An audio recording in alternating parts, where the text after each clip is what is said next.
अस्सलामु अलैकुम dear viewers. हमारा आज का टॉपिक है खुले पानी यानी टूटी के नल के नीचे, पानी वाले नल के नीचे कपड़े पाक करने का तरीका।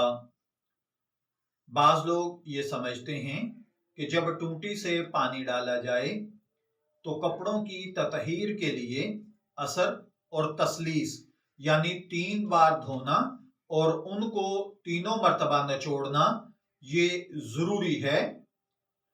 और इसके अंदर बहुत सारे लोगों ने अशकालात वगैरह भी पैदा किए हैं।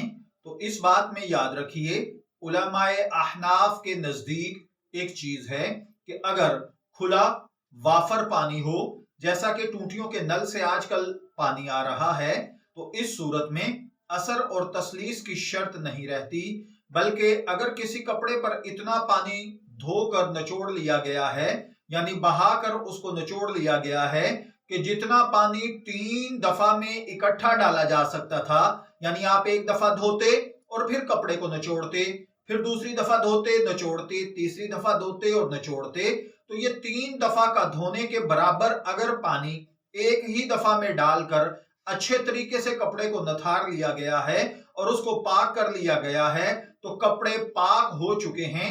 इनको 3 दफा धोना निचोड़ना जरूरी नहीं है।